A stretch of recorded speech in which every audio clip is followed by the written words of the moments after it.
friends, welcome back to my channel. I hope you guys are having a great day. In today's video, I'm gonna be showing you how to pass the driver's test. Cause you know, we've all been there, we've all struggled, we've all cried in the car when the instructor gets mad at us for speeding by 1 mile per hour in the parking lot. But anyways, we've all been there, so why not make a video to explain how to pass it or try to pass it, because it's scary, it's a little bit difficult. So let's get on with the video.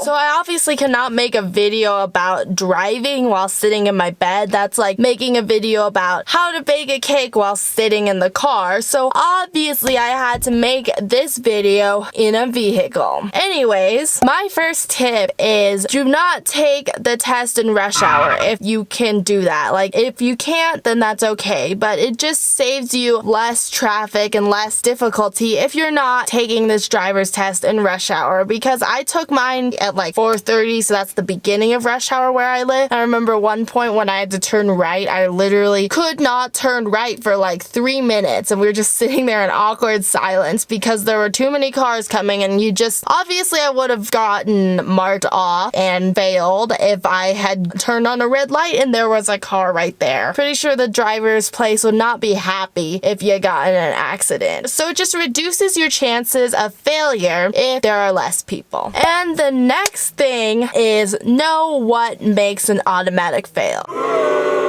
Because with some of the things like turning your turn signal on 5 feet too late, that's not going to make you fail automatically, but some things will. So know what will and don't do them, like turning into the wrong lane. But just make sure you know what causes an automatic fail and make sure you don't do them, obviously. And the next tips are what to do when you're actually doing the test. The first thing is stay relaxed, because obviously it's just like any other test where you don't want to start crying in the middle. But with my case, I was like, I don't want to fail. I don't want to retake this again. And no one wants to retake it again. Just stay calm, because, you know, then you won't upset yourself. You won't overthink. As long as you just kind of get into the right headspace, it'll help. And the next thing is exaggerate everything to the point of like almost comical. But at like a stop sign, since they're always checking, start slowing down way before you normally would, and like complete stop and like wait 5 seconds just to be safe, because you know what? It's better to be safe than sorry. And the next thing is to ask questions beforehand. I actually did this, and then the person asked me the question back. I was like, how fast should you go in this section, because there wasn't a speed limit sign. She's like, I don't know, how fast should you go? And I'm just like, I don't know, sweetie, I'm asking you. I have no idea. This is why I'm asking you this question. Most driving instructors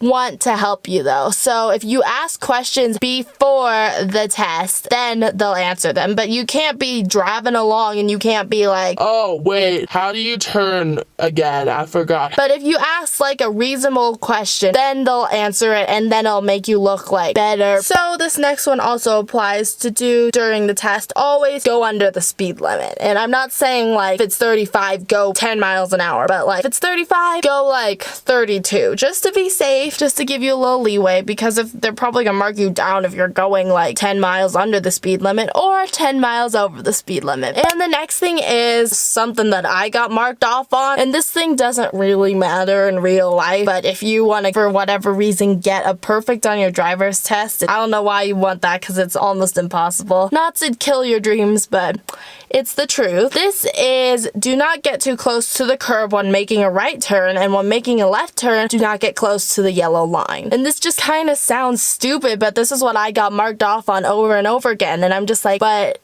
I didn't hit it. I was just a little too close to both, and I'm just like, why? But whatever, just make sure you're turning in the middle of the lane. The next thing I also got marked off on too was going a mile too fast in the parking lot. And actually, I thought that she said speed up, but she actually did say speed up. She is just like, what's the speed here? And I was like, the parking lot speed? And she's just like, no, you're going too fast. And then she like freaked out on me, and I was just like, I'm sorry. It's fine. I passed. But just make sure you're going slow in the parking lot too. Finally, unfortunately, at the end of the test, they will only focus on the bad things you did. Like on mine, I think I did really well actually, but they only focused on the things I did terribly at, which were what I've mentioned previously. What I've heard happens to everyone is they all just like, they should not be driving. They're a danger to everybody on the road. They make it sound like you've done every single possible thing wrong, and then they're like, oh wait, yeah, you passed. Here's your paper. Goodbye. And then you passed or you failed. But hopefully you passed.